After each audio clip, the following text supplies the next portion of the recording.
Baik, Assalamualaikum warahmatullahi wabarakatuh. Perkenalkan, nama saya Dania Fatima, saya dari Prodi Manajemen Kelas Weekend semester 4. Nah, di sini saya akan menyelesaikan tugas ujian tengah semester dengan mata kuliah Sumber Daya Manusia dengan dosen pengampu Bapak Dr. Andes Insinyur Sugeng Prayetno, Sarjana Hukum, Sarjana Ekonomi, Magister Manajemen. Nah, di sini saya akan menjelaskan tentang konsep dasar perencanaan sumber daya manusia atau SDM. Apa sih yang kalian ketahui tentang SDM? SDM merupakan faktor utama yang menentukan hidup atau matinya sebuah organisasi, baik organisasi bisnis maupun sosial. Oleh karena itu, jika sebuah organisasi atau perusahaan mengharapkan terus eksis dan berkembang mengalami kemajuan dan perbaikan secara berkelanjutan, continuous improvement, maka harus memiliki kepedulian yang tinggi terhadap kebutuhan sumber daya manusia melalui sebuah perencanaan yang komprehensif dan sistematis serta dinamis. Perencanaan SDM merupakan suatu kebutuhan pokok dalam setiap organisasi atau perusahaan dan ditangani oleh suatu unit khusus yang dipimpin oleh orang yang memiliki keahlian di bidangnya. Nah, selanjutnya yaitu ada hakikat dan makna perencanaan sumber daya manusia. Hakikat perencanaan.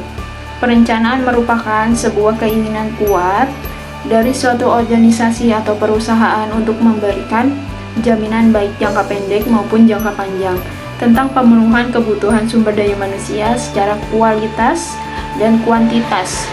Dengan demikian, hakikat perencanaan sumber daya manusia adalah sebuah penjaminan tentang sistem pemenuhan kebutuhan sumber daya manusia agar ada kepastian keberlangsungan organisasi atau perusahaan dalam berbagai situasi dan kondisi yang berubah secara cepat.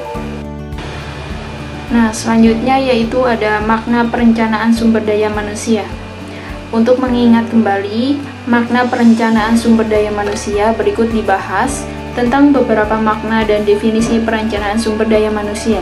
Perencanaan sumber daya manusia merupakan sebuah proses analisis dan penetapan kebutuhan tenaga kerja untuk setiap jenis dan level pekerjaan agar tersedia secara tepat, baik jangka pendek maupun jangka panjang.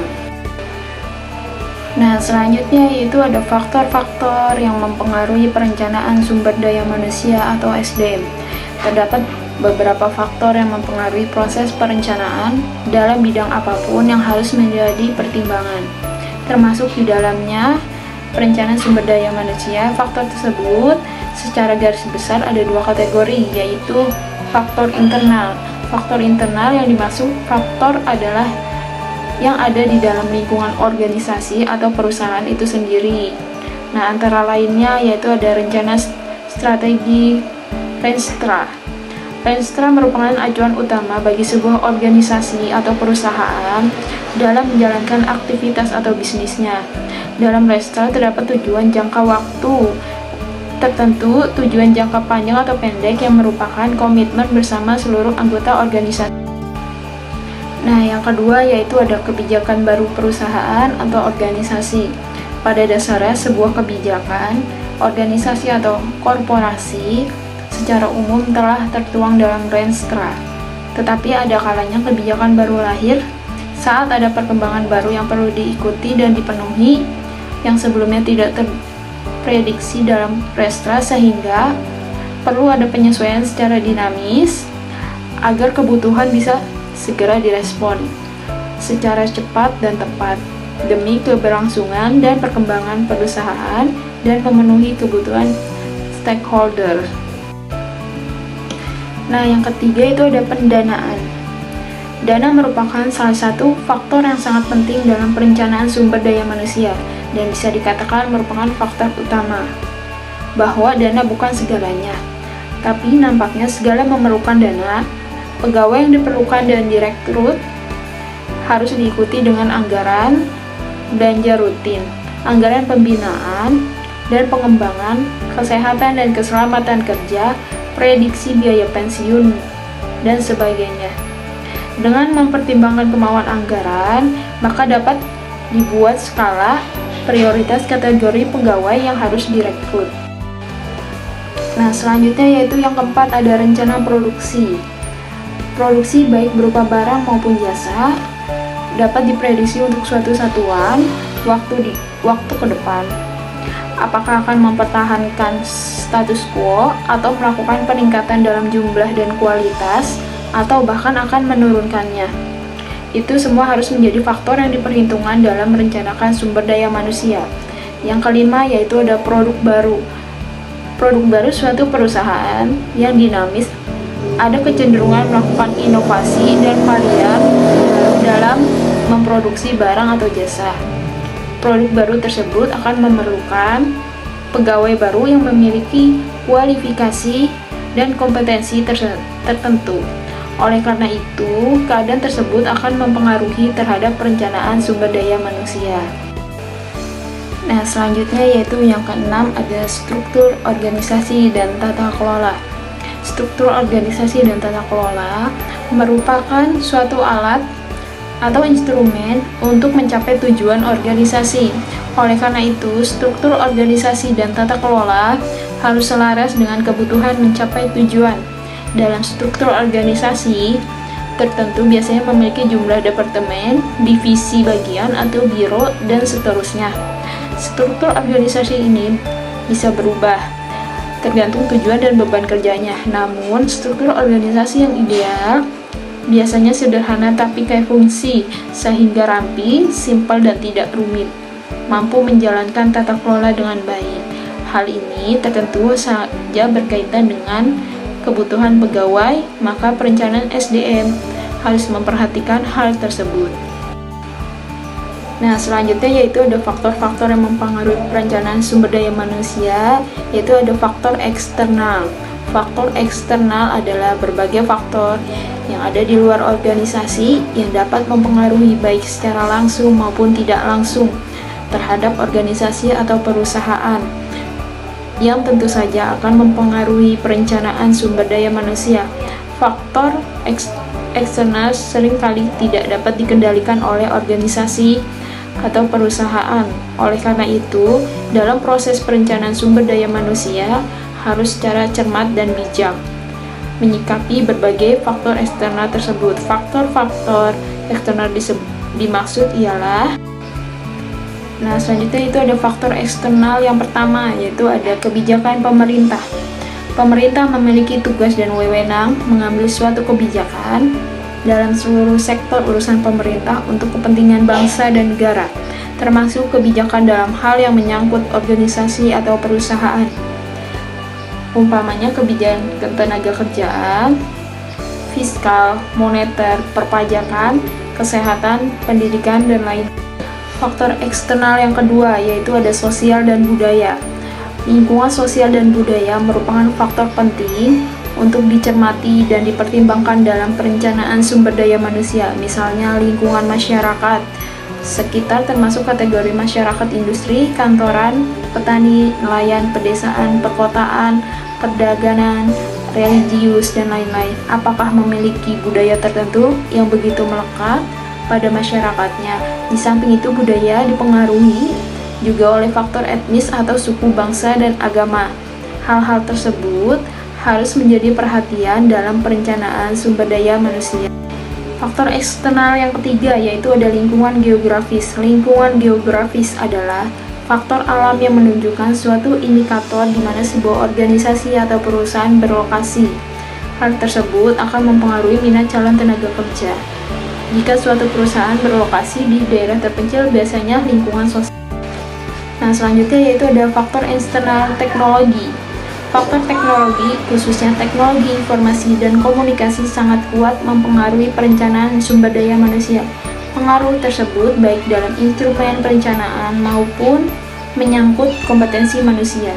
Di era teknologi informasi saat ini, para calon pegawai pada umumnya sangat akrab dan terbiasa beraktivitas, bekerja, berkomunikasi dengan memanfaatkan TIK yang memberi kemudahan dan percepatan dalam melakukan banyak hal.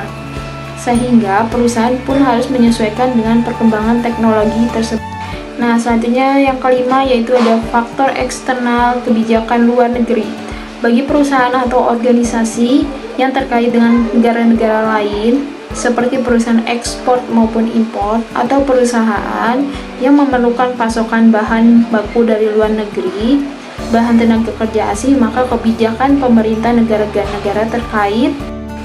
Faktor eksternal yang keenam yaitu ada lembaga pendidikan atau diklat. Sebagai sumber pasokan calon tenaga kerja adalah lembaga pendidikan, baik formal maupun non-formal. Di lembaga pendidikan formal ada SMA, SMK, ada MA, politeknik, akademis, sekolah tinggi, institut, dan universitas. Di lembaga pendidikan non-formal ada pusat pelatihan, kursus, balai, latihan, dan lain. Faktor eksternal yang ketujuh yaitu ada pesaing atau kompetitor. Pesaing atau kompetisi di mana-mana dan dalam berbagai bidang biasa terjadi. Bisa berlangsung secara sehat dan fair, dan bisa juga tidak sehat dan tidak adil.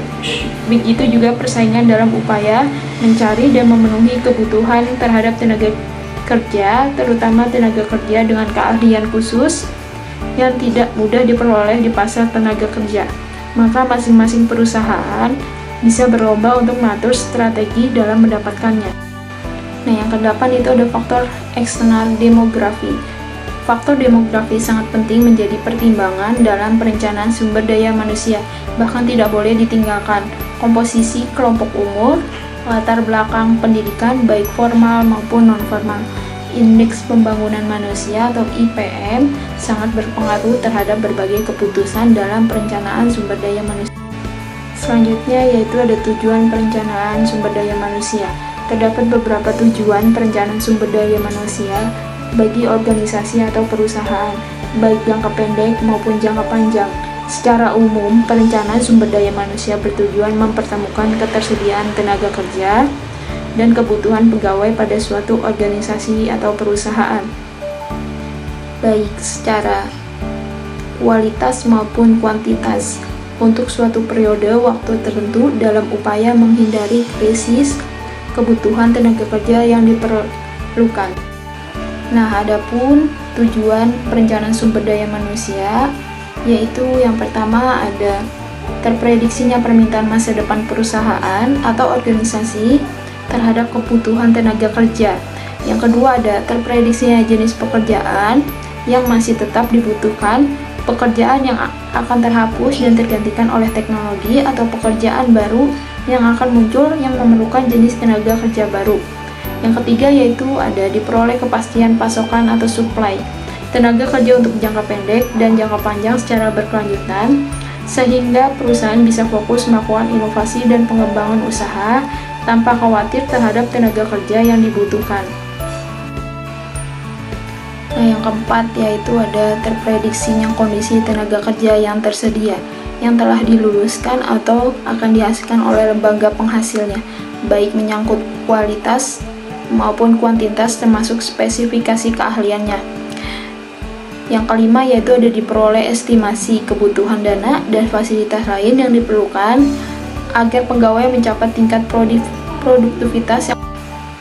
Nah, selanjutnya yaitu ada fungsi perencanaan sumber daya manusia. Perencanaan sumber daya manusia memiliki fungsi yang sangat penting. Fungsi tersebut diantaranya yang pertama ada sebagai acuan atau pedoman bagi perusahaan melalui departemen atau divisi sumber daya manusia dalam manajemen kepegawaian, terutama melakukan rekrutmen dan penyediaan pegawai. Yang kedua ada sebagai sumber instrumen atau alat kontrol dalam pengendalian manajemen kepegawaian, termasuk pengadaan dan penyediaan pegawai baik berkualitas maupun kuantitas. Yang ketiga yaitu ada sebagai acuan dalam membuat estimasi kebutuhan pendanaan dan fasilitas lain yang terkait dalam kurun waktu tertentu sesuai dengan kebijakan organisasi atau perusahaan. Yang kelima yaitu ada sebagai dasar dalam melakukan evaluasi terkait dengan Selanjutnya yaitu ada prinsip perencanaan sumber daya manusia. Terdapat beberapa prinsip dalam perencanaan sumber daya manusia yang harus menjadi perhatian. Di antaranya adalah sebagai berikut. Yang pertama ada sistematis dan logis. Sebuah perencanaan harus dibuat secara sistematis dan logis, mengikuti langkah dan tata aturan yang lazim dipakai, disusun berdasarkan data dan informasi yang valid dan masuk akal, tidak dikira-kira atau direkayasa tanpa data. Dengan demikian, maka dapat dipertanggungjawabkan dan mudah dipahami oleh siapa saja yang memerlukannya. Yang B yaitu ada komprehensif. Perencanaan sumber daya manusia harus mencakup berbagai hal yang berkaitan agar cakupannya luas dan menyeluruh, komprehensif. Hal tersebut supaya tidak terjadi kondisi yang parsial yang akan mengakibatkan kerugian perusahaan. Perencanaan SDM yang komprehensif.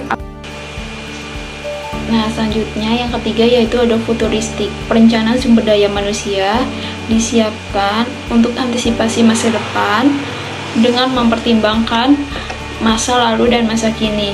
Antisipasi dibuat berbasis kecenderungan yang diperoleh dari hasil analisis data dan informasi yang tepat.